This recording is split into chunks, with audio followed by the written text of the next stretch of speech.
Patriarcas e Profetas. Capítulo 56. Eli e seus filhos. Eli era sacerdote e juiz em Israel. Ocupava as posições mais elevadas e de maior responsabilidade que havia entre o povo de Deus.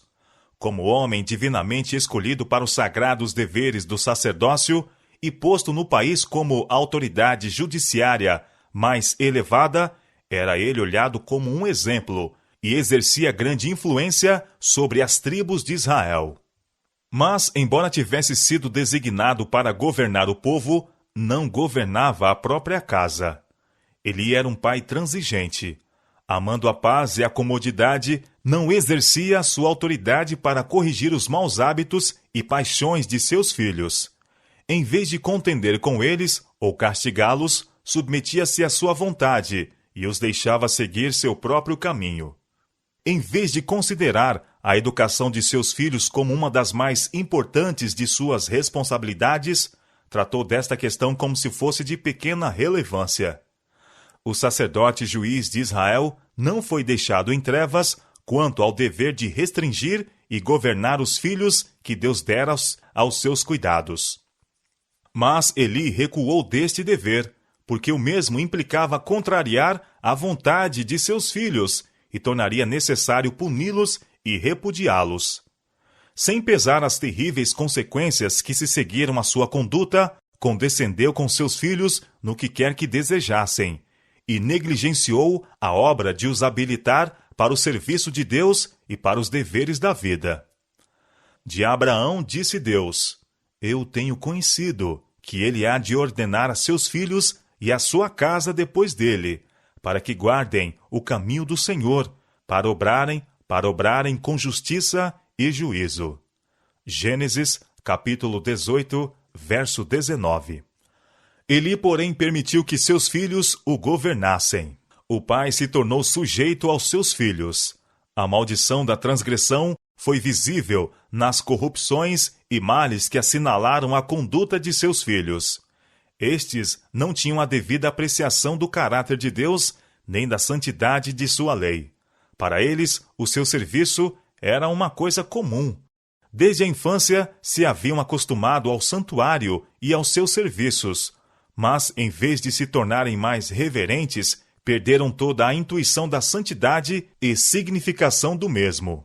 O pai não lhes corrigira a falta de reverência para com a sua autoridade, não obstara ao desrespeito deles pelos serviços solenes do santuário. E quando chegaram à maioridade, estavam cheios dos frutos mortíferos do ceticismo e da rebelião.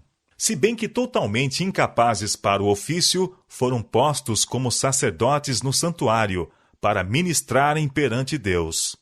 O Senhor dera as instruções mais específicas com relação à oferta de sacrifícios.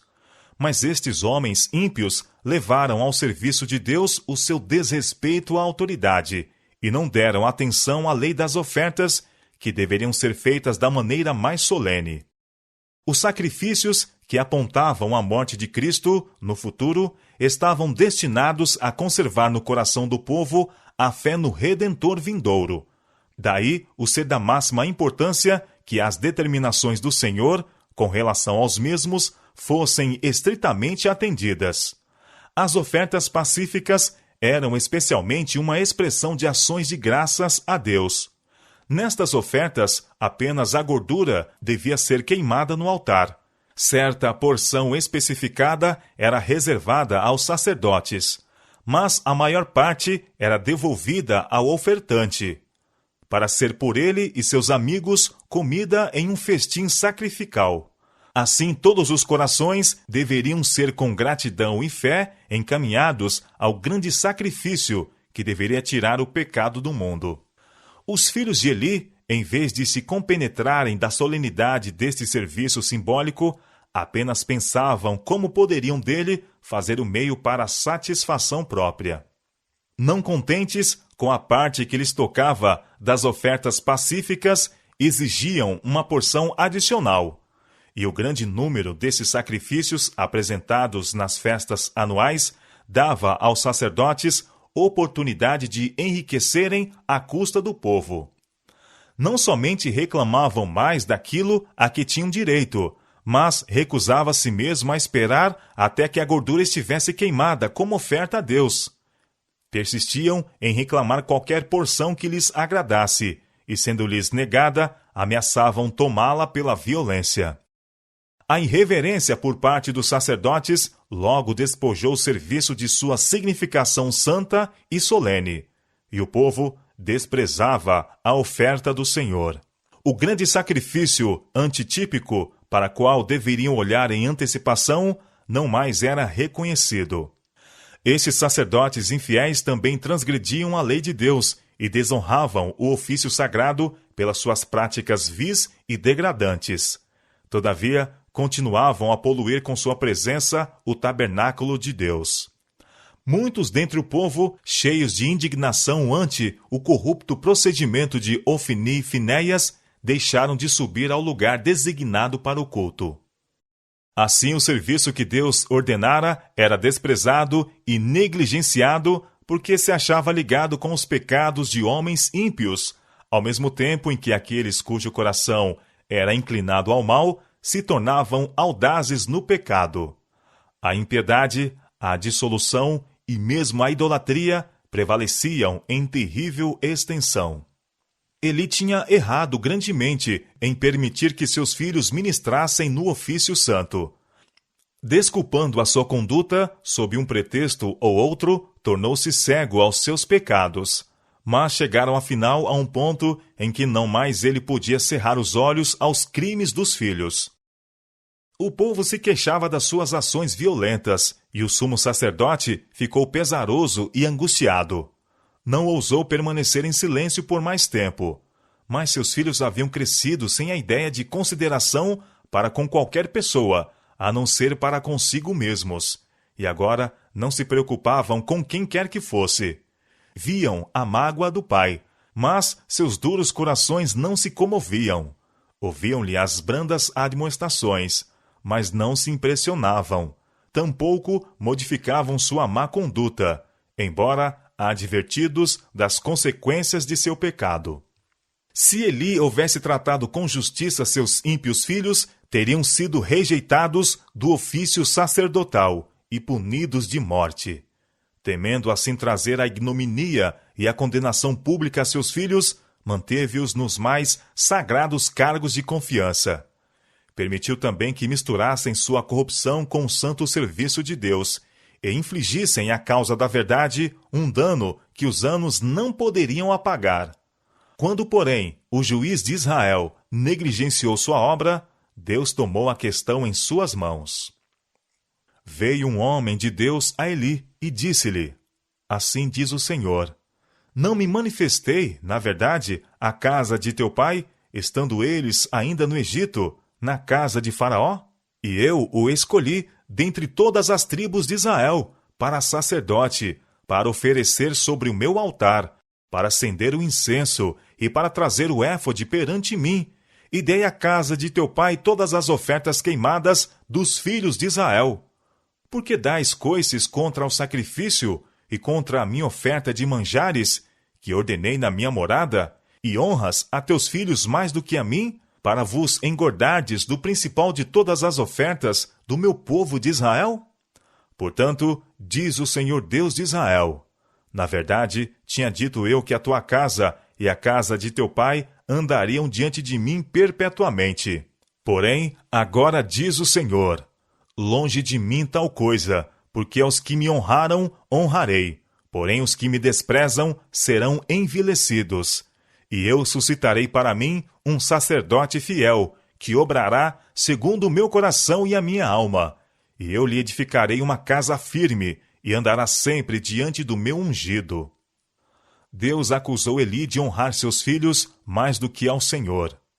Eli permitira que a oferta designada por Deus como uma bênção a Israel se tornasse coisa desprezível.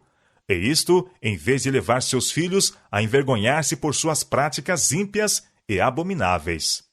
Aqueles que seguem suas próprias inclinações com uma afeição cega para com seus filhos, condescendendo com eles na satisfação de seus desejos egoísticos, e não fazem uso da autoridade de Deus para repreender o pecado e corrigir o mal, tornam manifesto que estão honrando seus ímpios filhos mais do que a Deus. Estão ansiosos por defender a reputação deles do que glorificar a Deus, mais desejosos de agradar a seus filhos do que comprazer ao Senhor e guardar o seu serviço de toda a aparência do mal. Deus responsabilizou Eli como sacerdote e juiz de Israel pela condição moral e religiosa de seu povo, e em sentido especial pelo caráter de seus filhos. Ele devia a princípio ter tentado restringir o mal por meio de medidas brandas, mas, se estas não dessem resultado, devê-lo-ia ter subjugado pelos meios mais severos. Incorreu no desagrado do Senhor por não reprovar o pecado e executar a justiça no pecador. Não se pôde contar com ele para que Israel fosse conservado puro. Aqueles que têm muito pouca coragem para reprovar o mal, ou que pela indolência ou falta de interesse não fazem um esforço ardoroso para purificar a família ou a Igreja de Deus, são responsáveis pelos males que possam resultar de sua negligência ao dever. Somos precisamente tão responsáveis pelos males que poderíamos ter obstado nos outros, pelo exercício da autoridade paterna ou pastoral, como se esses atos tivessem sido nossos. Eli não dirigiu sua casa segundo as regras de Deus para o governo da família. Seguiu seu próprio juízo. O extremoso pai deixou de tomar em consideração as faltas e pecados dos filhos em sua meninice, comprazendo-se com o pensamento de que, após algum tempo, eles perderiam suas más tendências. Muitos estão hoje a cometer erro semelhante. Julgam que conhecem um meio melhor para educar os filhos do que aquele que Deus deu em sua palavra. Alimentam neles más tendências, insistindo nesta desculpa. São muito novos para serem castigados. Esperemos que fiquem mais velhos e possamos entender-nos com eles. Assim, os maus hábitos são deixados a se fortalecerem até que se tornem uma segunda natureza. Os filhos crescem sem sujeição, com traços de caráter que são para eles uma maldição por toda a vida e que podem reproduzir-se em outros. Não há maior desgraça para os lares do que permitir que os jovens sigam o seu próprio caminho. Quando os pais tomam em consideração todo o desejo dos filhos e com estes condescendem no que sabem não ser para o seu bem, os filhos logo perdem todo o respeito para com os pais. Toda a consideração pela autoridade de Deus e do homem são levados cativos à vontade de Satanás. A influência de uma família mal dirigida é dilatada e desastrosa a toda a sociedade. Acumula uma onda de males que afeta famílias, comunidades e governos. Por causa da posição de Eli, sua influência era mais vasta do que se ele fora homem comum. Sua vida familiar era imitada em todo Israel. Os funestos resultados de seu proceder negligente e amante da comodidade eram vistos em milhares de lares que se modelaram pelo seu exemplo. Se se condescende com os filhos em práticas ruins, ao mesmo tempo em que os pais fazem profissão de religião, a verdade de Deus é levada ao opróbrio. A melhor prova de cristianismo de uma casa é o tipo de caráter gerado pela sua influência. As ações falam mais alto do que a mais positiva profissão de piedade.